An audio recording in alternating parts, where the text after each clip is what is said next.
2015 es va estrenar l'espectacle La Berta i el seu robot, que és un espectacle que va dirigit a públic infantil, però a partir de 2 anys. Aleshores,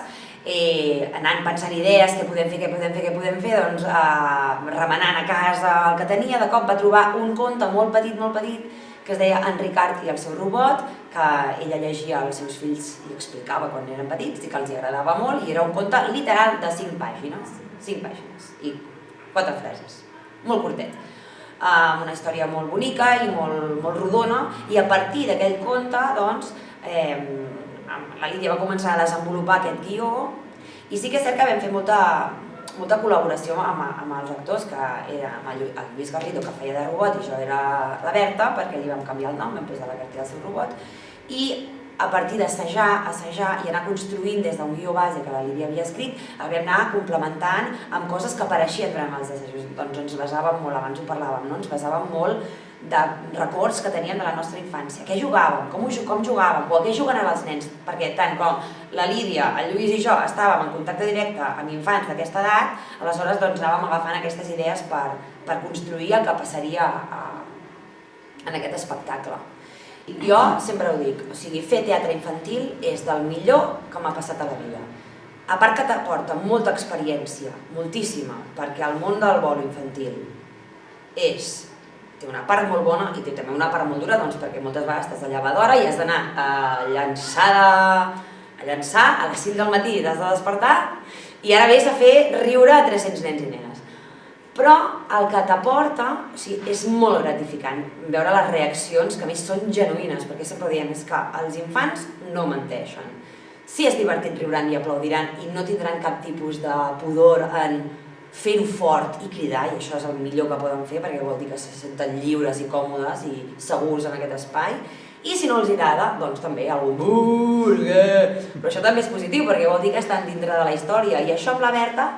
ens va passar des del primer dia, o sigui, des del dia de l'estrena que vam dir és que funciona, estan a dintre, reaccionen, i les famílies s'ho passaven superbé, els pares i les mares, que no estava enfocat per ells, però també ho gaudien i reconeixien les actituds de la Berta i el seu robot en els seus propis fills, i això és el que els feia riure, perquè empatitzaven amb el que veien, tant els adults com els nens i les nenes. Tinc records de nens i nenes que han repetit cada vegada que hem fet la Berta i el seu robot, i que quan et veuen t'abracen com si fossis, no ho sé, algú molt conegut per ells i elles, amb molta confiança. El robot a vegades feia por depenent de quina edat tenien, però si no és que se'l quedaven mirant, no podien no mirar-lo, o sigui, com una cosa d'admiració molt profunda. Llavors, coses gracioses que m'han passat és que, clar, jo al donar classes de teatre a vegades m'ha passat que alumnes meus m'han vingut a veure fer de Berta, i després, quan he tornat a l'aula, curtcircuitant ets tu? Sí, sóc jo, però tu no ets... Bueno, i aquella confusió que també fa molta gràcia de descobrir que els personatges que veus dalt de l'escenari doncs són persones després. I una altra anècdota molt divertida és que la filla d'una amiga meva se sabia tota l'obra sencera de la Berta i el seu robot, el guió sencer, perquè durant la pandèmia també es va enviar a les famílies, es va obrir el canal perquè tothom que volgués pogués veure l'espectacle, i molta gent ho va veure. I les meves amigues, evidentment, els anaven dient: home, si no sabeu què fer amb els vostres fills i filles, podeu veure la Berta. I va haver una filla d'una amiga en concret que se sabia tota l'obra de memòria, o sigui, tot el guió, el de la Berta, el del robot, tot. Feia tots els moviments, els balls, les cançons, tot, molt heavy. Llavors vam crear una Berta, una nena activa, dinàmica, valenta, forta, sortint una mica d'altres estereotips que havíem vist en altres, ja sigui en sèries de la televisió o en altres espectacles que havíem vist, i vam buscar una nena amb què tots els infants, qualsevol dels que ens vingués a veure, poguessin empatitzar, buscant que fos real, simplement, i autèntica, que també tingués capacitat de sorprendre's, i això era, crec, la màgia que es creava,